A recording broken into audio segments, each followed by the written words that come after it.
Well, to discuss the situation in terms of education in KwaZulu-Natal, particularly those sensitive areas of Pheonix, we're now joined by the MEC for Education in the province, Kwazi Mshengu. Thank you very much indeed for joining us, MEC. Welcome to the program. Good evening, Peter, and to your viewers, and thanks for having us. All right, before we zone in on some of these sensitive areas, your take across the province in terms of KwaZulu-Natal getting back to school today? Well, we're quite happy with our first day of schooling today. All our schools successfully reopened, with the exception of one school, which is in Richmond, that was disrupted by parents who demanded that we take out a particular teacher from that particular school. But all our 6,148 schools in the province opened successfully. And we think that our preparations were thorough, but obviously we'll continue to make sure that the systems do not collapse along the way so that we finish this particular calendar year with success. All right. In terms of safety, do the teachers have the resources, PPEs? Is everything in place for the educators to do their job and for the students to learn? Indeed, everything has been supplied to schools, the PPEs, and we continue to replenish those that get depleted and add more staff where it is necessary. So in terms of the COVID-19 essentials and compliance with in our schools, we are quite satisfied that all our schools are actually compliant. The LTSM to ensure effective teaching and learning has been supplied to our schools. In fact, it was supplied as early as last year. So everything is in order. The only snag that we continue to grapple with, Peter, is the provision of educators, which we still struggle to put a teacher in each and every class because of the budget cuts that were effected against our budget this financial year. We are 6.3 billion less this financial year, and that affected lots of our programs, including the employment of educators. But we continue engaging the provincial treasury as well as the National Department of Education to assist us so that we cover the shortfall, because without educators in class, there will be no teaching and learning. And if you don't have educators, really you don't worth it to be called a Department of Education, because there will be no teaching and learning. So that is the only area that still remains a bit of a problem, but we are attending to it. So what are you going to do about it? I mean, this is no fault of the children, the pupils, and yet they will be the ones to suffer. Well, the unfortunate part of it, Peter, is that we're put in a situation where we had to elect between a possible over-expenditure on the compensation of employees or operating without teachers in class. And over the period of time since we opened the schools, we have been really engaging intensely with the relevant departments to get more funding and to try and reason why it was unfortunate and undesirable to have so much cut effected against the Department of Education, education which is a priority or an apex priority of government. We were forced in some instances, particularly as it relates to the class of matric, to ensure that we put these teachers in class and then we deal with the consequences of a possible over-expenditure, because we can't allow a system to collapse. Otherwise, there's no reason to call us Department of Education. And that has been our message to other authorities and departments of the Department of Treasury in particular, to say we understand the financial pressures, but there are things that you can't compromise. If you want to run proper and quality education, you need a teacher in class. You can't say to us, we need to reduce the head count of educators, because it means there will be learners that are left without educators.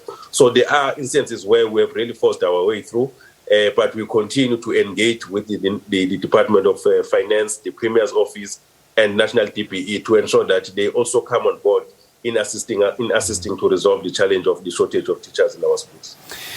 Are all the schools operational? Because there were quite a number that were damaged, vandalized by the unrest that we saw recently.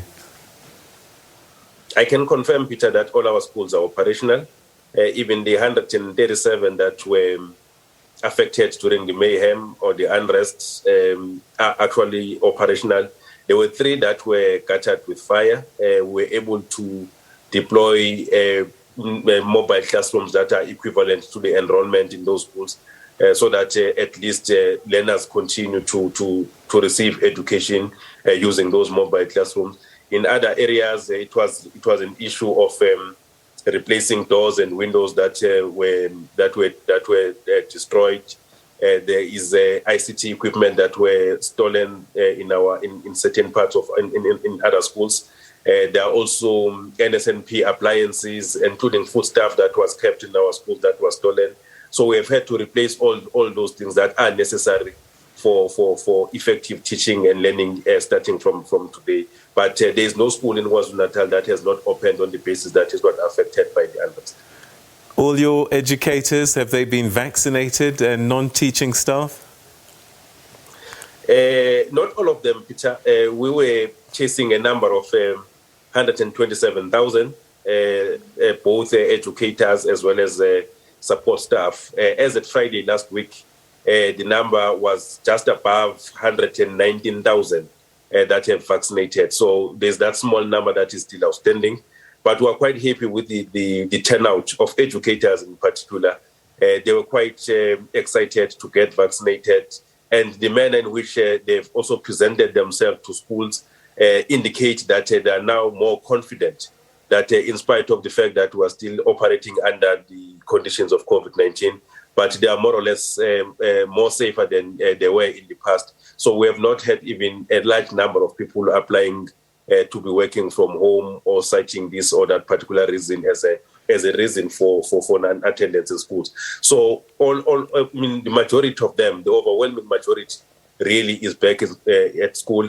There are those obviously who have submitted doctor's notes to say not because of fear, but because of real illness that have been diagnosed by doctors to say, no, this one, can you keep him okay at home for a particular period? And those cases are dealt on a case-by-case basis. But overall, we are quite happy with the vaccination turnout as well as the success of the program.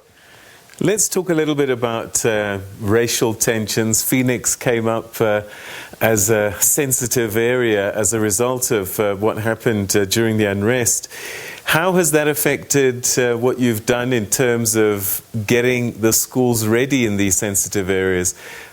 We saw quite a high presence of security.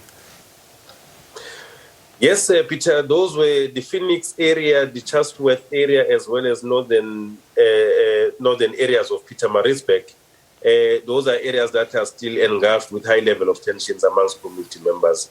And there was quite a lot of anxiety and fears before today, parents calling to check if it is safe to release their learners to school. And our message has been that it is indeed safe. And we think today we were proven correct to say parents must not fear to send their kids to school, and kids must not fear to come to school. In fact, what we saw, I spent most of my time in Pheonix today, and what I saw there was quite amazing.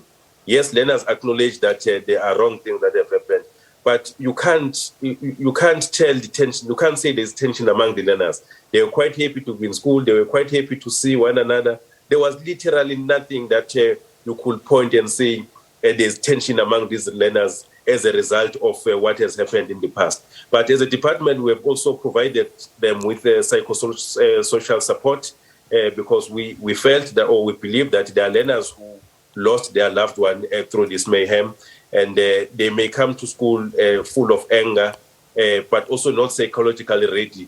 And that is why we had to provide psychologists. And we thank the Department of Social Development also for partnering with us in terms of increasing the number of psychologists we send to our schools.